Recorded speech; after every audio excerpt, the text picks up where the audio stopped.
अच्छा हम नाजायज बोलते हैं चाचा। अभी बताइए खेसरिया जब अपना खातिर हॉस्पिटल नहीं बनवले तब गांव भर का इलाज कहां से कराई?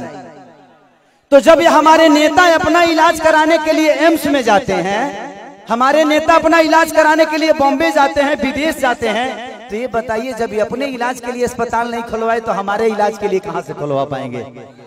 मेरी उम्र आज 28 से 30 वर्ष की हो गई। 30 वर्ष से हो सकता है 5 वर्ष बाद मुझे होश आ गया होगा। 25 वर्ष से तो ऐसा ही देख रहा हूं कि हमारा बिहार में बदलाव कुछ नहीं हुआ है।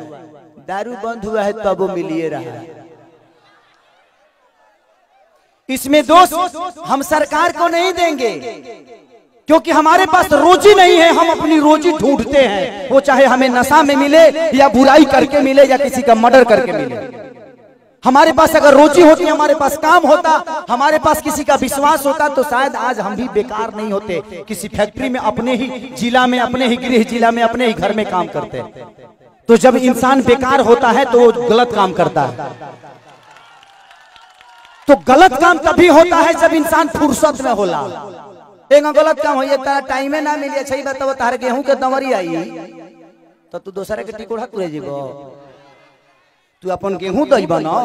तो जब हमारे पास अपना वर्क होता, हमारे पास फैक्ट्रियां होती, तो आज हमारे भी घर की औरतें अपने पति के साथ रहती। ये अपने पति के लिए तरसती नहीं कि होली में आएंगे तो दीपावली में आएंगे।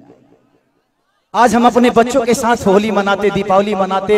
हमें दीपावली मनाने के लिए किसी का परमिशन लेना पड़ता है, किसी से लेटर देना पड़ता है कि सर हमको जाना है अपने बीबी के पास, छठ आ गया है। तो हमें तो त्योहार मनाने की भी आजादी नहीं मिलती है। ऐसे राज्य में हम पैदा हो गए हैं। हमें ऐसे राज्य से नफरत नहीं है, लेकिन यहाँ के सिस्टम से मुझे नफरत है कि यहाँ के सिस्टम हमें कहीं का नहीं छोड़ा, कहीं ले ही नहीं गया। इनका एक ही काम है कि जब बाढ़ आई ना, इलेक्शन के बाद हमें लो रोज मिली। अगर इलेक्शन बा जहाँ बाढ़ आई कि चिवड़ा खात खात पेट मॉल हो जाए, खूब खाए बरवा चिवड़ा। लेकिन यही इलेक्शन बीतते ही एक भी आदमी, हाँ, जो आपके दर्दों को समझता है।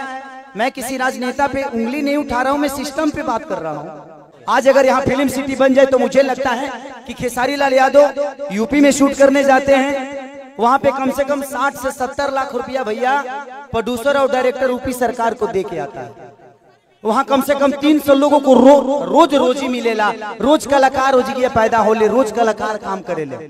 लेकिन बिहार सरकार के कोनो चिंता नहीं है।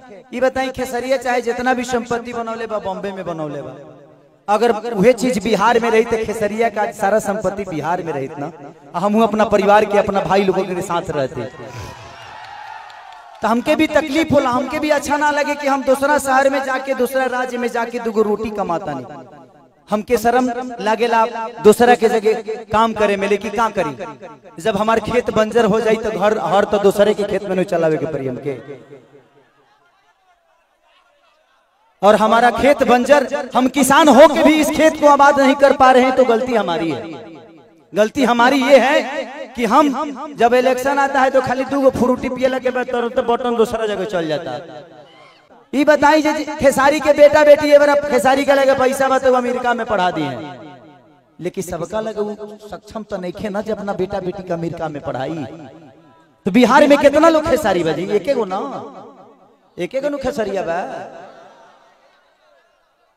ये बताइए आज भी हमारे बिहार के नेता हैं, यूपी के नेता हैं, सबके अपने बच्चे, कोई अमेरिका में पढ़ता है, कोई लंदन में पढ़ता है, कोई मॉरिशस में पढ़ता है। किसी किसान का बेटा कहाँ पढ़ने जाता है?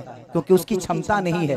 क्योंकि इन लोगों ने अगर यहीं पे स्कूल दिया होता तो इनके भी बच्चे यहीं पे शिक्षित हो जाते।